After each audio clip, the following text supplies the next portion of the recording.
Liverpool 3-0. Corner taken quickly, Origi! Está isolado Cristiano Ronaldo, vai embora Cristiano Ronaldo, mete, bateu, golo. Balotelli, Aguero! Posse de bola para Portugal, vai Éder, chuta!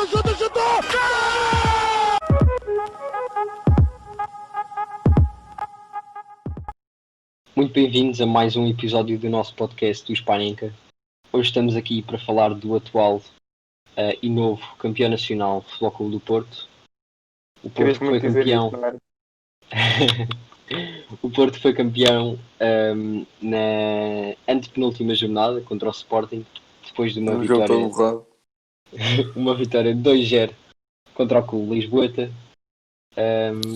Isto que foi uma conquista bastante importante, principalmente depois de todo o trabalho que os jogadores tiveram, um trabalho adicional por terem tido de treinar em casa, por exemplo, e outros fatores externos também à volta do futebol. Mas foi o segundo título de campeão nacional em 3 anos para Sérgio Conceição, um feito também bastante importante.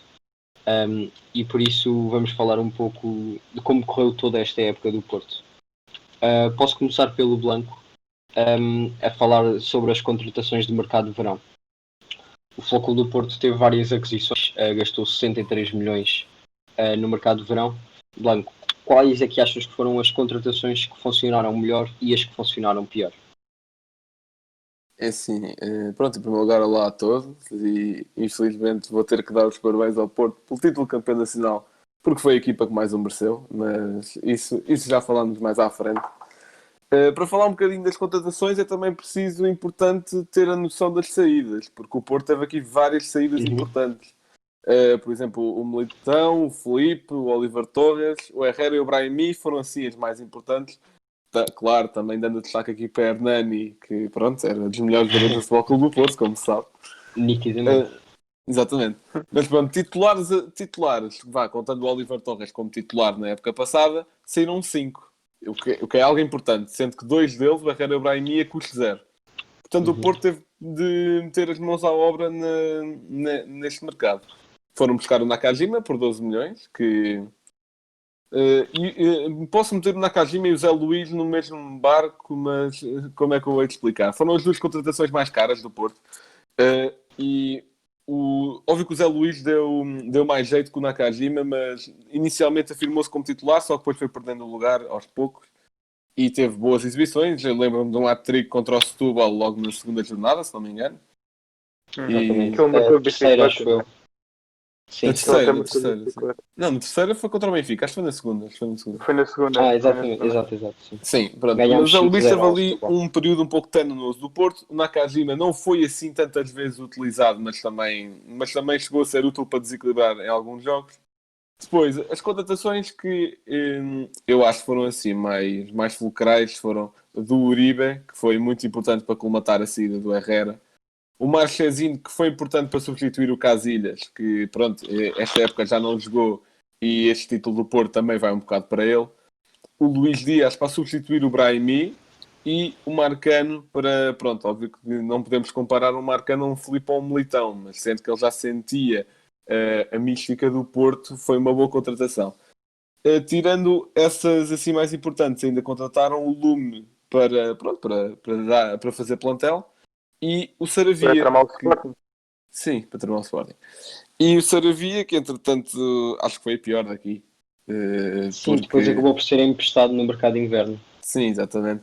Pois, entretanto, o Sérgio Conceição teve de adaptar o Corona na lateral quando não usava lá o Manafá. Mas essa versatilidade de Corona provou ser muito importante, sim. Rodrigo? Olá a todos. Sim, o Futebol Clube Porto atacou, e na minha opinião, bem o mercado.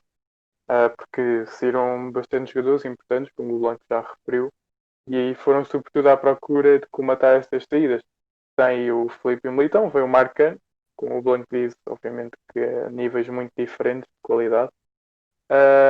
E era principalmente, na minha opinião, no corredor esquerdo e no meio campo que estavam os maiores problemas. Porquê? Porque para a defesa central, o Porto tem lá 2 excelentes jogadores, o Diogo Leite e o Diogo Queiroz. Talvez o Sérgio Conceição achou que eles ainda não tivessem maduros o suficiente para entrarem num 11, portanto preferiu ir buscar Marcano. Para mim os mais úteis foram o Uribe e o Luís Dias, claramente. O Uribe acho que é um médio com uma leitura de jogo fantástica, e acho que foi muito bom quando foi utilizado e jogou bem.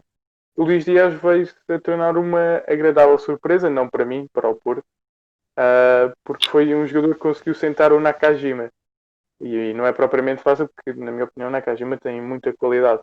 E o Luís Dias, normalmente, os jogadores, quando saem da América do Sul, falta-lhe muito o poder de decisão e principalmente o último terço, saber o que fazer. Porque os jogadores da América do Sul são muito dotados com a bola, mas a nível de cabeça, entre aspas, ainda não são tão fortes. Mas o Luís Dias, mesmo tendo 22 anos, mostrou muita maturidade. Em relação ao Marchezinho, veio-se a tornar muito importante, mas acho que não era necessário ter ido buscar. Mais uma vez, acho que a solução podia ter passado pela formação. Deixa só dar aqui Força. uma nota que era em relação ao Rodrigo estava a falar do Luís Dias e do Marchezinho. Porque nestas contratações todas do Porto, o Uribe, o Marchezinho e o Luís Dias foram alvos muito importantes do scouting do Porto, porque pronto, estavam na América do Sul, não tinham muita visibilidade, e é por isso que é importante ter uma boa estrutura de scouting, porque foram contratados e provaram estar ao melhor nível do campeonato português. O Uribe e o Marchezinho estavam no mesmo clube, inclusive, no América do México. Exatamente. Sim, pronto, E também portanto, o Porto arriscar, se calhar, num guarda-redes como o Marchezinho, que passou praticamente toda a sua carreira na América do Sul, se eu não me engano, que tem já 31 anos, ou 32, trazê-lo para o futebol português e para ser titular, acho que é uma aposta, não diria arriscada, porque os guarda-redes costumam jogar sempre até mais tarde. Mas tendo em conta, como o Rodrigo estava a dizer, que terem a solução na formação do Diogo Costa, acho que foi uma aposta mesmo, como o Blanco disse, de scouting. Ou seja, tinha de ser uma contratação cirúrgica, não podia ser um guarda-redes qualquer. E quanto às outras contratações, eu acho que mesmo como vocês já referiram com o Nakajima, provavelmente a contratação mais falhada dos últimos anos do Futebol Clube do Porto, porque gastámos 12 milhões por 50% do passe, se não me engano, e era um jogador que se esperava muito dele, e como disseram, o Luís Dias sentou. Ainda houve ali uma altura, se eu não me engano, quando jogámos, temos aquela sequência de jogos com o Santa Clara em casa, tanto para a Liga como para a Taça da Liga. O Nakajima ainda chegou a ser titular, num jogos antes tinha entrado contra o Portimonense e levou aquela dura do Sérgio Conceição, como se diz no Norte, e que depois contra o Young Boys voltou a não jogar, depois lá entrou, fez uns vídeos para o 4-3-3. Exatamente, pois foi. E foi uma dos jogadores que surpreendeu nesse jogo por estar presente no 11 titular, porque não se esperava. Se eu não me engano, ele não tinha jogado assim. Nós estávamos a ver o jogo juntos, ficámos surpreendidos quando o Sérgio Conceição o tirou. Acho que foi para meter o Soares, que veio marcar o gol da vitória. Ele até estava a jogar bem. Sim, o Nakajima saiu nesse jogo pelo Luís Dias, precisamente, o jogador que estávamos a dizer que o sentou. Mas era precisamente por isso. O Luís Dias andava a jogar bem, e contra o Sporting foi para o banco e o Nakajima foi para titular. Por isso, teve esses momentos, se calhar, de alguma importância, mas não teve um grande impacto na equipa como se esperava. Depois de todas estas contratações, eu acho que sem dúvida para mim a melhor foi o Uribe e o Luís Dias. O Uribe deu uma grande... fez com que o meio campo do Porto ficasse muito mais compacto, principalmente com a dupla que costuma fazer com o Danilo. Acho que essa dupla funcionou muito bem, e também com o Sérgio Oliveira muitas das vezes. Portanto, embora o Porto tenha gastado perto mais de 60 milhões de euros em contratações, ainda que algumas não tenham sido as mais acertadas, eu acho que o Porto acabou por fazer contratações cirúrgicas e boas. E depois também há outra questão, e passando já para o próximo ponto, que foi a não entrada na Liga dos Campeões, que se calhar o Porto estava à espera de o conseguir fazer, e este dinheiro todo que gastou nas contratações já era a contar com o dinheiro que entraria se o Porto passasse a eliminatória contra o Krasnodar. Rodrigo, posso começar por ti. Surpreendeu-te também este mau início de temporada do Porto? Deixa-me só dar uma nota em relação ao jogo em Alvalade. Quem nós queríamos que o Sérgio Conceição tirasse era o Soares. Era o Nakajima, era o Soares. O Soares já lá estava. Exato. Era o Soares que nós queríamos que ele tivesse saído. Sim, surpreendeu-me o início da temporada do Porto. O Porto acabou até bem a última temporada, é verdade que perdeu o título, mas acabou bem com vitórias. 4-0 frente ao Aves, 4-0 frente ao Nacional e venceu o Sporting na última jornada. Eu sinceramente não acompanho muito o campeonato russo, portanto não sabia o que é que havia de esperar desta equipa do Krasnodar, mas veio-se a provar uma equipa organizada. Mas acho que foi mais de mérito do Porto do que propriamente mérito do Krasnodar, porque o Porto teve em vantagem várias vezes e deixou-se perder em casa, o que não é normal, o Porto perder em casa. Depois também tem aquela entrada fraca no campeonato, quando rota frente ao Gil Vicente. É verdade que tinham jogado 3 dias antes frente ao Krasnodar na Rússia, portanto é normal que o desgaste, o jogo não tivesse corrido bem, mas depois o Porto respondeu muito bem a este mau início de temporada, vencendo depois logo o Setúbal por 4-0, o Benfica por 2-0. Só que acho que há aqui um fator muito importante que é a questão financeira, não é? E o Porto agora está em crise. Talvez tivessem em conta com estes milhões, se não me engano, acho que eram 45 que entravam. Sim. E dava muito jeito, ou seja, o Porto gastou muito e não ganhou assim tanto dinheiro quanto isso em transferências, porque o Brahim e o Herrera saíram a custo zero, o Militão foi 50, o Filipe foi 30, se não me engano. Portanto, o Porto também não... Foi 20. É assim, 20, o Porto teve um saldo positivo em termos de vendas e de compras, mas teve um saldo positivo que não chegou para o que o Porto esperava. Pois, portanto, acho que foi muito mau o facto do Porto não ter entrado, até para a questão do ranking. Não é? Agora nós já ultrapassámos a Rússia, mas pronto, foi um início atribulado, mas depois o Porto retomou muito bem. Blanco? Eu tenho de concordar com o que o Rodrigo disse naquela parte de ser mais de mérito do Porto. Porque é óbvio que o Krasnodar mostrou ser uma equipa com bases sólidas e mostrou-se uma equipa que conseguiu bater de frente a frente com o Porto. Mas lá está, o Porto venceu na primeira mão com um gol do Sérgio Oliveira, se não me engano. Certo, E depois perdeu na segunda mão, sendo que pronto, o que tramou o Porto foi a primeira parte dessa segunda mão, onde estava a perder 3-0 naquele início muito rápido do Krasnodar.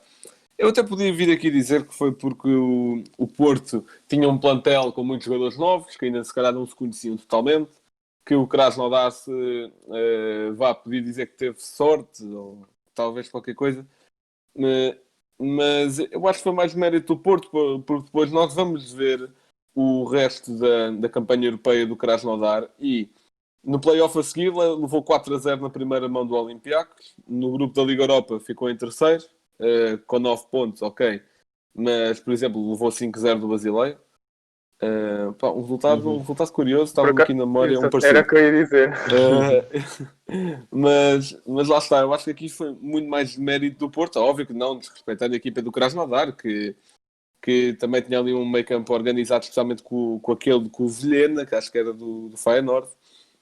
E depois também tivemos aquele jogo com o Gil Vicente, que ainda tinha mais jogadores novos do que o Porto. Foi um plantel praticamente construído do zero, porque acho que todos sabemos as circunstâncias em que o Gil Vicente chegou à Primeira Liga. E pronto, era com um plantel que não era de Primeira Liga, portanto tiveram de investir muito. Acho que se também deve muito ao trabalho do Vítor Oliveira, que trabalhou o jogo muito bem. E que, pronto, foi uma vitória justa para o Gil Vicente, que tinha criado mais nesse jogo, foi equilibrado no geral, mas se desse vitória para alguém, acho que era Gil Vicente. Mas entretanto o Porto lá está, deu a tal resposta que o Rodrigo já estava a dizer, com o 4-0 contra o Setúbal, com o 2-0 contra o Benfica, e a partir daí seguiu-se uma boa série de vitórias, que acho que só foi interrompida pelo jogo da Liga Europa. E e aí demonstra muito bem o trabalho feito pelo Sérgio. Uhum. Mas olha, atenção que o Porto neste jogo contra o Krasnodar ainda lutou muito. Foram 25 remates, 13 à baliza. E eu lembro Sim. que o guarda-redes do Krasnodar fartou-se de defender. Sim, isso sem dúvida. E isso eu acho que começa até na primeira mão contra o Krasnodar. Nós marcámos um gol, o Sérgio Oliveira foi já aos 90. Portanto, também não foi assim um grande jogo da nossa parte. E depois, eu acho que isso é muito importante, embora não seja a desculpa, mas é importante, ainda por cima no início da época, que é viajar da Rússia para Portugal e jogar 3 dias depois contra o Gil Vicente. Os jogadores estavam cansados. Muitos dos jogadores repetiram o 11 titular. Sem dúvida que o Gil Vicente jogou melhor que o Porto. O Alex Telles marcou de penalti e depois também por volta dos 70 minutos. Por isso, e depois eu acho esse desânimo dos jogadores do Porto, contra o Gil Vicente, contribuiu para a derrota contra o Krasnodar já em casa. O Krasnodar que marcou 3 golos em 34 minutos, isso foi mesmo uma coisa assim rapidíssima, e foi esse jogo que tramou o Saravia para o resto da época. Porque, se eu não me engano, os 3 golos foram pelo lado direito da defesa pelo do lado Porto. direito, exatamente. O Saravia falhou neles todos e saiu ainda antes do fim da primeira parte, aos 38 minutos. Por isso, esse jogo tramou o Saravia para o resto da época. Ele que depois só jogou a titular em mais um ou 2 jogos, se eu não me engano, para a Taça da Liga. Não foi? Sim, exato. E depois também, neste jogo contra o Krasnodar na segunda mão, o Nakajima chegou a jogar a titular também. Depois disto, como vocês estavam a dizer, o Porto acabou por ganhar por 4-0 ao Vitória de Setúbal em casa, com aquele hat-trick do Zé Luís. Não marcou de bicicleta, não foi? Tudo. Exatamente, Mas marcou não de foi bicicleta neste jogo. Ele marcou num jogo contra o Passos Ferreira de bicicleta e, se eu não me engano, também marcou neste. Mas eu acho que este início de época contribuiu muito para aquela imagem que o Porto se calhar passou e que muita gente começou a achar que era que o Porto já estava perdido para o resto da época. E que depois, mesmo com esta vitória do Setúbal, existem vídeos de adeptos, por exemplo, do Benfica, antes do jogo na Luz, a dizer que iam ganhar por 4-0, 5-0, porque o Porto não estava a jogar nada. E depois o Porto acabou por dar super confiante para este jogo, e o Porto é um banho de bola todo também ao Benfica. E eu, sinceramente, eu estava esperançoso que depois de uma vitória, como foi a do Vitória de Setúbal contra o Vitória de Setúbal, o Porto começasse a jogar muito melhor. E foi o que aconteceu. O Porto deu realmente um banho de bola, ainda teve aqueles 2 minutos de posse de bola seguidos, que foi realmente uma coisa impressionante, tendo em conta que o Porto estava a ganhar por 2-0 e era o Benfica que precisava de recuperar a bola para ver se ainda marcava algum gol. Por isso foi um início de época atribulado, mas depois o Porto acabou por recuperar. Passando agora mais para o meio da temporada, para os jogos com o Braga, onde o Porto jogou com o Braga na última jornada da primeira volta em casa, no Dragão, e depois, mais tarde, contra o Braga na final da Taça da Liga, depois de ter eliminado o Vitória de Guimarães e o Braga de ter eliminado o Sporting. Por isso, Blanco, como é que tu olhaste para estes 2 jogos, onde o Ruben Amorim já era o treinador do Braga e onde o Braga conseguiu a vitória por 2 vezes? Eu vou escrever uma carta de queixa ao Ruben Amorim, porque ele foi ganhar o Porto contra o Braga. A questão é, será que o plantel do Braga é melhor que o do Sporting? Talvez. Eu acho que há ali muitas peças importantes no Braga que... Não há no Sporting, né? Mas pronto, isto foi uma... Era aquela altura em que o Ruben Amorim se estava a afirmar na Liga e, aliás, acho que foram com estas 2 vitórias que... E também com a vitória no Sporting, na meia-final da Taça da Liga, que o Ruben Amorim bateu o pé e disse que tinha alguma qualidade para causar estragos ainda. Sim. E provou-se, porque ele depois ganhou a Taça da Liga, né? Na final contra o Porto. Tá, ok que foi um gol aos 95, mas foi com mérito. E também tinha ganhado ao Porto para o campeonato. Porque o Braga tinha começado muito mal o campeonato com o Sapinto. Estava muito bem na Liga Mas Europa, mas mal no era campeonato. exatamente. E o Ruben Amorim conseguiu meter o Braga em terceiro. Quando sai do Braga, está em terceiro. Uhum. E pronto, foi aí aquele choque de táticas entre o Sérgio e o Ruben Amorim. E o Ruben ganhou os primeiros 2 rounds, digamos assim. E isso não provava de mérito do Porto, porque foram 2 jogos equilibrados. Só que o Ruben Amorim soube o que fazer para anular a tática do Porto. E óbvio que depois o Porto tentava ir mais pelo caminho individual, porque o coletivo não estava a funcionar e nenhum deles resultou, ou pelo menos não resultou na totalidade, porque perdeu os 2 jogos. Mas também mérito para o Porto, porque de certeza que perder um título que nunca ganhou, ok que é a Taça da Liga, mas é importante para o Porto ganhar, porque nunca ganhou na sua história a Taça da Liga. Perder um título desse aos 95 deve ter sido um balde de água fria para o plantel. Uhum. Se não me engano, acho que o Sérgio até disse qualquer coisa de pôr o lugar de exposição. Sim. Ou...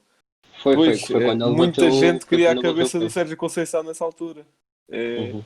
É curioso. E já o ano passado também, quando foi a recuperada de pontos do Benfica. Sim. Óbvio que foi um balde de água fria, perdeu um título aos 95 e da forma que foi, não é? Para um treinador que nem tinha o curso, tinha tipo 5 ou 6 jogos como profissional. Tinha tudo para o Porto perder a moral toda, mas isso não aconteceu, até porque passado 20 dias está a ganhar ao Benfica. Por acaso não sei em que data é que foi, mas acho que não foi muito depois. Portanto, também aqui Não. Foi dar com os parabéns 2 ao jogos plantel do Porto. diferentes. Diz. Foi com 2 jogos diferentes, ou seja, o Porto ganha o Braga, perde com o Braga, depois ganha o Gil Vicente, ganha o Setúbal e ganha o Benfica. Pronto, então é isso. Portanto, também é muito mérito para o Sérgio Conceição e para o plantel do Porto por não se terem ido deixar abaixo, até porque também ganharam ao Gil Vicente e ao Setúbal. Rodrigo. Sim, acho que o Ruben Amorim surpreendeu tudo e todos, porque era um treinador, ele já era conhecido por aquilo que fez como jogador, mas não se conhecia ainda muito bem o trabalho dele como treinador e surpreendeu e muito bem o Porto. Aquilo que estavas a falar, acho que da Taça da Liga, pá, não sei se é por eu já ter ganho 7 e já estou enjoado disto. Porque sinceramente a Taça da Liga acho que não enriquece nada os museus de um clube. Eu sei que gostas muito dela, Blanco, porque és campeão de inverno. Não. Uh, Neste momento não sou. Pois, exato. Neste momento Mas, ainda sou campeão da Taça de Portugal. Ainda. mas sim, vais perder esse título para o Benfica ou para o Porto. É para o Porto. Também acho. Como estava a dizer, foram jogos equilibrados, mas acho que houve até um jogo atípico, aquele em que o Braga vence no Dragão, porque o Soares e o Alex Telles falham penaltis no mesmo jogo. Eu lembro de estar a ouvir o relato nesse dia, porque depois houve o Sporting Benfica nesse dia. Pá, eu lembro de começar a partir Pois é, rir. estavas a ouvir o relato em Alvalade, não era? Exatamente. Yeah. Pá, eu lembro de partir a rir, porque não é normal uma equipa como o Porto, com batedores exímios, falhar 2 penaltis. O outro foi o Soares que mandou ao posto, se não me engano. Sim, eu acho que o Soares mandou à barra e o Alex Telles, o Mateus defendeu com os pés ou algo assim. Sim, foi uma defesa handball, eu lembro de estar a ouvir isso. Pronto, foi um jogo atípico, o Porto podia ter ganho, mas eu acho que o Braga também teve muito bem. Mas pronto, no jogo mais importante, como se costuma dizer, à terceira de vez, o Ruben perdeu e o Sérgio Conceição sagrou-se campeão. Eu acho que agora também ainda falta esta última jornada de campeonato, que vai ser contra o Braga, e vamos ver qual é a resposta que o Porto dá contra esta equipa. Embora o treinador não seja o mesmo, os jogadores são, e por isso espero que a equipa dê uma boa resposta também, já como campeã, que pode fazer essa diferença. Quanto ao jogo do campeonato, realmente eu acho que foi o resultado mais injusto entre os 2 jogos, também devido ao facto do Porto ter falhado 2 penaltis e ter criado ainda mais oportunidades para ter saído com a vitória.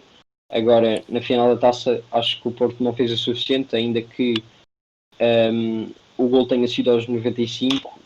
Se calhar merecia ir a penaltis, mas a derrota também não me surpreende, porque o Porto não considero que fez o suficiente para ganhar. Depois, pegando aqui já num jogo que já foi mencionado, Blanco, posso começar por ti, que é o jogo contra o Benfica em casa. Foi um jogo muito disputado e que mudou completamente a visão que tinham do Porto, porque o Benfica, que já estava a 10 do Porto, chegou a estar a 10 quando o Porto ainda não tinha jogado. Isto mudou tudo completamente, porque o Porto ganhou ao Benfica, passou a estar a 4, e depois de toda a gente dizer que o Benfica já era campeão e citando Rui Santos, era demasiadamente grande para o futebol português, o Porto aqui dá a volta por cima e vence o Benfica. Quando se perde a humildade, está tudo tramado.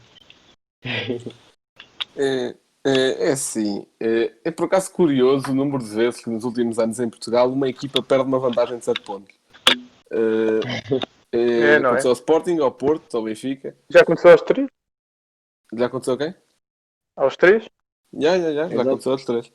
E pronto, lá está, havia o Rocha até meteu esse vídeo nas redes, havia muitos comentadores a dizer que o Benfica era a Juventus de Portugal, que ia começar uma hegemonia e que, é assim, com aquela primeira volta do Benfica também achava, pronto, bastava Sim, olhar foram- para os resultados. Eu acho que eles só Mais perderam a 3 segunda do ano passado. pontos numa volta inteira. Sim, eles só perderam Exatamente. contra Só o Porto, o resto foi só tudo perdemos um vitória. jogo. Exato, foi exato. Yeah. Comentadores a dizer que o jogo em Alvalade era o checkmate para o título e que ainda nem tínhamos jogado com o Porto, mas pronto, tranquilo. Pronto, o Porto chegou a estar a 10 quando não tinha jogado, mas em igualdade de jogos estava a 7 do Benfica e pronto, eu acho que quando as coisas começaram a correr mal para o Benfica, que por muito que haja mérito no Porto do campeonato, também há parte de mérito do Benfica, como é óbvio, porque depois daquela primeira volta perder aqueles pontos especialmente em jogos tipo contra o Moreirense em casa, contra o Setúbal fora e esse tipo, são coisas que não se pode perder, pelo menos numa equipa está a lutar para o título. A partir desse jogo do Dragão, o Porto recuperou 15 pontos ao Benfica, porque neste momento acho que está com mais 8. Portanto, Exato. depois foi aproveitando as perdas de pontos do Benfica, que a partir daí a partir do jogo do Dragão, o Benfica depois perdeu com o Moreirense. Aliás, antes ainda tinha perdido com o Braga do Ruben Amorim. Depois Moreirense, Setúbal, Tondela, Portimonense por aí fora. Não estou a dizer que perdeu com todos, mas perdeu pontos. E É esse igual. jogo do Dragão, esse jogo do Dragão acho que pode ter sido o melhor jogo deste campeonato. Ok, que ainda houve ali o 7-1 do Guimarães ao Famalicão, ou algo parecido. Mas pronto, foi o jogo do título e foi um jogo muito emocionante. Eu lembro-me que no final dos 25 minutos eu achar que o jogo ia acabar tipo 6-5 para alguém. Que aquilo estava mesmo um jogo com um ritmo muito alto. Depois o Porto viu-se em vantagem por 3-1 ao intervalo, decidiu baixar o ritmo do jogo na segunda parte e bem, depois se fora mais um golo, mas foi capitalizando a vantagem e pronto, depois lá o Manteve Bruno Lage o controle. Sim. E depois o Bruno Lage lá tentou os 3 pontas de lança que não resultou, para variar. E pronto, e acho que o Porto foi o justo vencedor desse jogo porque pronto, foi o que jogou melhor e que conseguiu controlar melhor o adversário. Rodrigo. Quer dizer, ouvir eu a dizer parabéns por mereceram ganhar, não é? Mas falando desse jogo, concordo com o Blanco, acho que foi o melhor jogo do campeonato, mesmo o Benfica tendo perdido, e foi algo que não tinha acontecido noutros clássicos, que é o ritmo e a velocidade do jogo que existiu e a intensidade. Acho que o mais perto que tinha havido foi o 2-1, ou 3-1, acho eu, que o Porto ganhou na Taça da Liga ao Benfica. Acho que esse também foi. Exatamente. Acho que esse também foi um ritmo muito bom.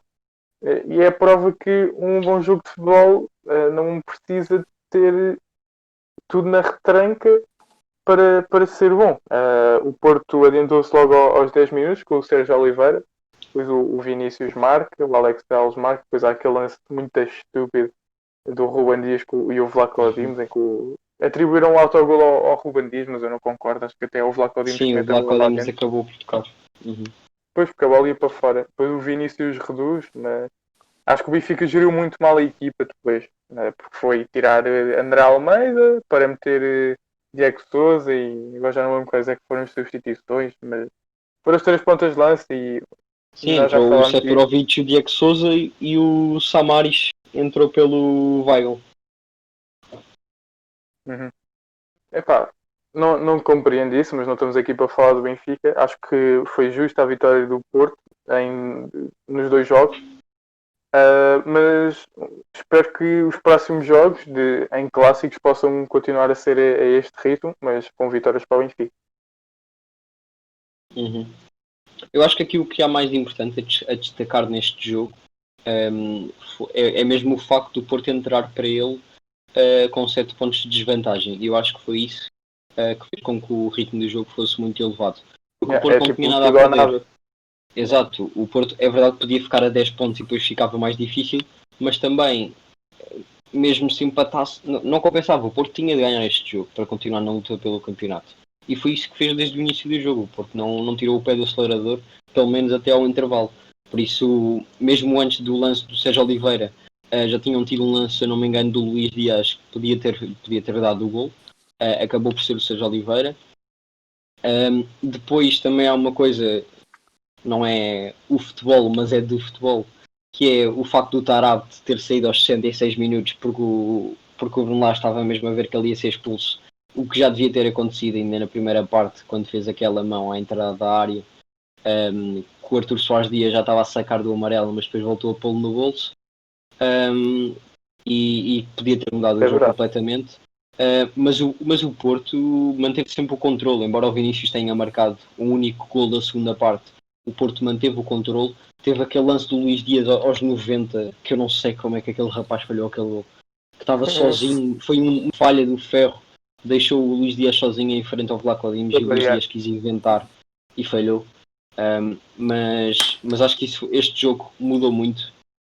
E depois o Porto acabou por começar numa fase de vitórias, depois contra o Guimarães por 2-1, outra vez contra o Portimonense 1-0, e depois teve aquele empate contra o Rio Ave no último jogo antes da paragem, em que teve um gol anulado por 3 centímetros ou o que foi, fora de jogo. E acabou por empatar, e aí as coisas ficaram se calhar mais equilibradas entre Porto e Benfica. Passando agora também para a parte da retoma, Rodrigo, achas que o treino que o Porto fez em casa pode ter compensado? E também pegando já nos jogos da retoma, mesmo que tenha começado mal contra o Famalicão e depois um empate contra o Aves, achas que esse treino em casa e depois os jogos nos que deram a vitória, achas que fez toda a diferença para o Porto ser campeão? Claro que sim. E é a diferença de uma equipa que quer realmente lutar pelo título e para uma equipa, eu vou usar palavras do Sérgio Conceição, está a cagar completamente. Foi o Benfica. O plantel que não andava a jogar nada, tive direito a férias. É verdade, podia ser para tirarem o futebol da cabeça e para ver se depois corria melhor. Mas era preciso treino e o Porto, como tu explicaste num podcast anterior, agora já não me lembro qual é que foi, o Porto tinha a equipa técnica atrás dos jogadores todos os dias. Eles até pareciam que estavam a um preço, não é? Com as pulseiras eletrónicas a monitorizar tudo. E acho que foi isso que fez a grande diferença para aquilo que foi a retoma do campeonato.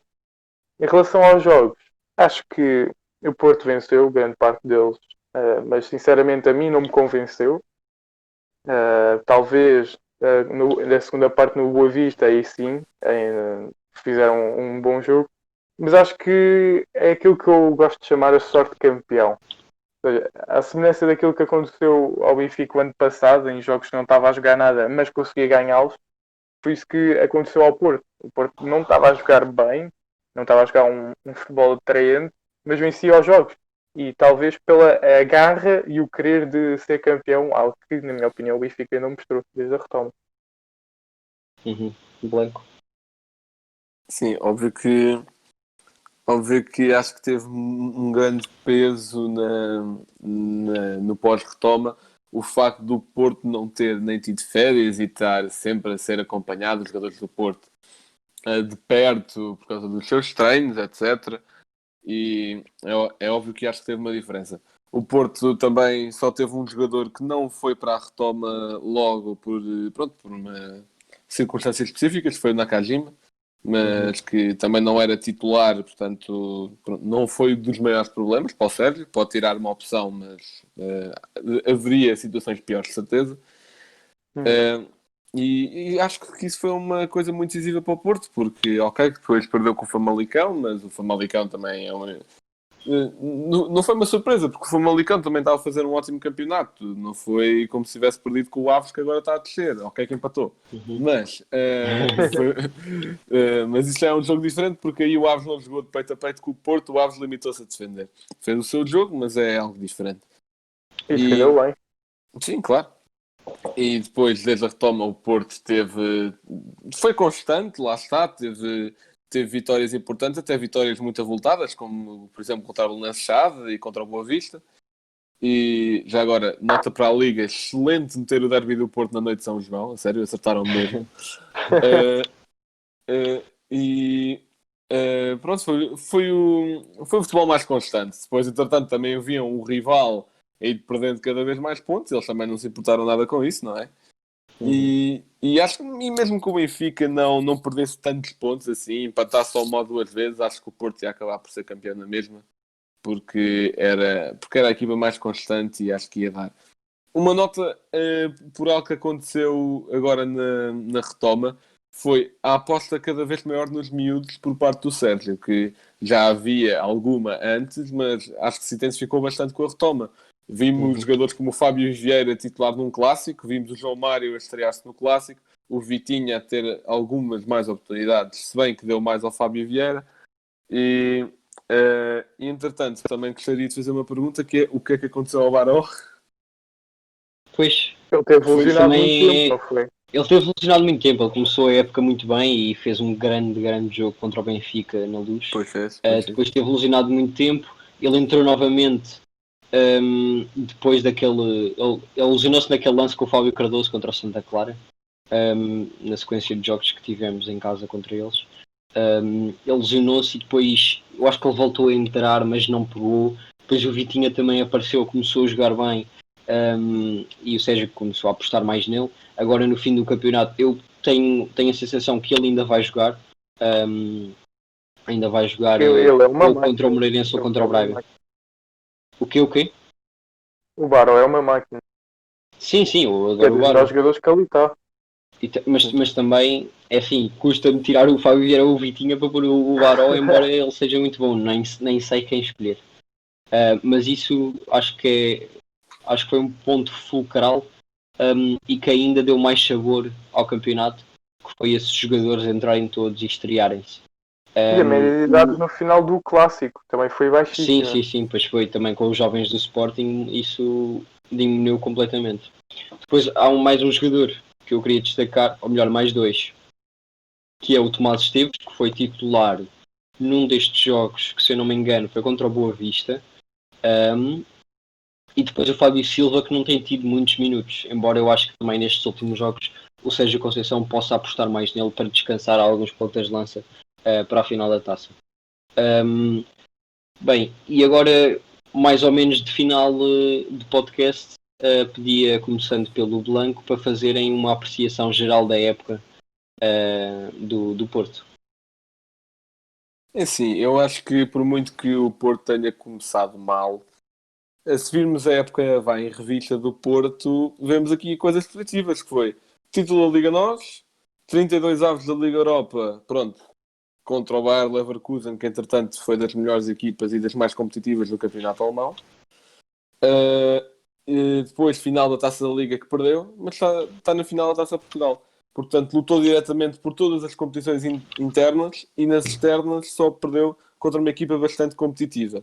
E porque o Manafá fez porcaria na primeira mão ou na segunda, já não lembro. Mas eu acho que o Porto, lá está, como eu tinha dito no início, eu acho que foi muito... Óbvio que eu não sinto isso, porque eu não sou do Porto, não tenho essa relação de proximidade com o clube, mas metendo-me na cabeça de quem é, acho que consigo perceber, após o Casilhas ser uma lenda do futebol, ter acontecido o que aconteceu, ganhar o título para ele, e não só isso, depois dizerem que o Benfica já ia ter uma hegemonia, e depois até apostar mais em miúdos que também sentiam o que é o Porto, depois também do caso do Marega contra o Guimarães, e pronto, depois também tivemos agora o caso do Marega contra o Tondela, mas isso não ajuda muito para o que eu estou a tentar aqui construir. Mas olha que eu até acho que ajuda. Eu acho que isso, ele pode ter tido essa atitude horrível no jogo, mas se calhar isso pode contribuir para que a relação entre estes dois jogadores, neste Fábio Vieira e o Marega, seja melhor. Sim, se calhar. Sim, mas eu acho que o Marega devia ter sido castigado. Agora, ele é uma peça muito importante no estilo de jogo do Conceição. Portanto, também entre abdicar de uma vitória e castigar um jogador, Sim. mas acho que falta ali um bocado de mão. castigado, não marcava o Sporting, já agora. Mas pronto, depois, juntando esses fatores todos, mais a vitória do Dragão muito importante, eu acho que dá para construir aqui uma história bonita de um campeão. Claro, e estava-me a esquecer, mais a pandemia que atingiu o campeonato inteiro. O Porto é dos poucos clubes que pode dizer que se manteve constante mesmo após esta paragem. E acho que é algo importante para construir essa tal... Até o Sporting mudou, começou a ganhar. Sim, Rodrigo? Sim, concordo com o Blanco, é uma época muito positiva para o Porto e já que o Porto foi campeão, eu também gostava junto aos adeptos do Porto e gostava que o Casilhas jogasse para ser campeão. Acho que é um jogador que merece, dos melhores guarda-redes da história, se não o melhor. É mesmo um jogador e parece ser um grande homem, aquilo que mostra sempre aos serviços dos clubes e acho que foi um professor muito bom para o Porto.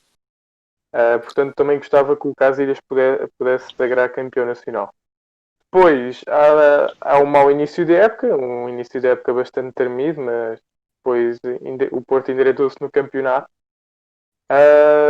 Foi vencendo, e o Blanco esqueceu-se de referir uma coisa, mas acho que o Sérgio Conceição bateu um recorde, não é bateu um recorde, igualou um registro que não era batido, entre aspas, há muito tempo, que era vencer os 4 clássicos numa época. Sim, desde 2004 com o Mourinho. Com o Mourinho. Com o Mourinho, exatamente.